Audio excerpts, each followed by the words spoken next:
reminding me of my best friend Wren back home on Summersweet Island in Virginia, and how she always admonishes me this way.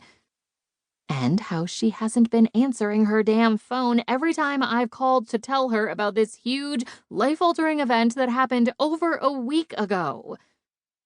Ellen Westwood is, really smart with a PhD and has the perfect ass. Carson continues to scold me, loudly.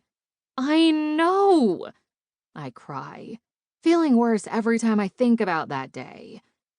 As the makeup artist for the Vipers cheerleaders, hired for any promotional events or photo shoots, Carson has poured many a glass of alcohol for me over the last 4 years when I've missed my girls back home, and our sip-and bitch tradition of gathering at the local ice cream shop to drink and complain about our woes. He's also let me pour my heart out to him during the many hours I've sat in his makeup chair. He's like a friend and a therapist all rolled into one, who can do the most fabulous smoky eye I've ever seen in my life in less than a minute. He knows everything there is to know about the Vipers organization, since people seem to forget he's in the room and get extra chatty on their phones in his chair. And he has idolized Ellen Westwood for probably as long as I had. The bartender finally takes pity on me, walking over to refill my shot glass, kindly waiting for me to toss it back so she can fill it again before leaving the bottle within arm's reach as she turns to serve someone else.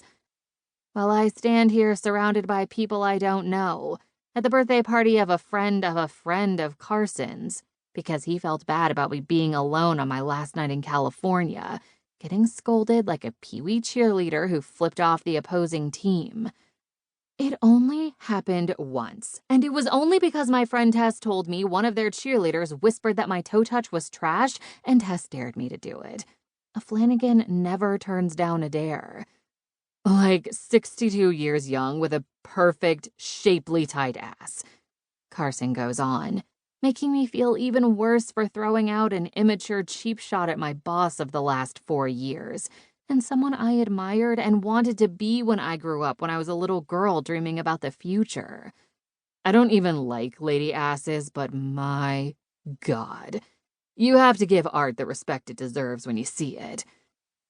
I had my dreams in the palm of my hands, and with one wrong move, they disappeared in the blink of an eye. I was doing the lovely Ms. Westwood's makeup one time before a news interview, and I asked her how she still managed to maintain such a firm, well-rounded derriere, and she told me to eat shit. Carson muses with a wistful smile on his face as I down another shot. I still don't know if she was insulting me or if that woman actually eats feces to look as good as she does at her age. I thought you brought me to this party to cheer me up and to cheer me on before I leave tomorrow on a new life adventure, not to remind me how epically I failed, I complain. Tonight was supposed to be a fun, carefree evening out with a few of the girls from the team. One last night in LA to finally let loose and go crazy after 4 years of not being able to have a life. An hour into our night at a bar by my apartment, and they all ditched me for dates, reminding me I'm a 34-year-old washed-up ex-pro cheerleader with no dating prospects anywhere in sight. Not that it would matter anyway, since I'm moving back home tomorrow, but still. I had 4 years to find everything I felt like I've been missing in my life, and I blew it. Professionally and personally. New life adventure, Carson snorts, grabbing the bottle of tequila and refilling my glass, adding a few fingers to his champagne flute he emptied in between yelling at me, and then clinking our glasses together.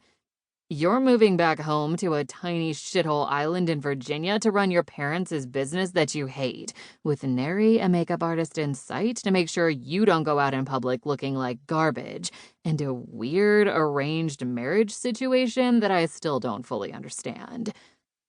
I do not follow Carson's lead and throw back my shot, and not just because I may or may not be seeing 2 of Carson standing in front of me right now, and I'm afraid if I bring the shot glass up to my face, I might miss my mouth completely.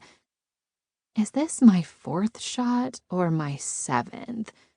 I know it's a number less than 10, but more than 3. We'll call it 4th. Numbers are hard.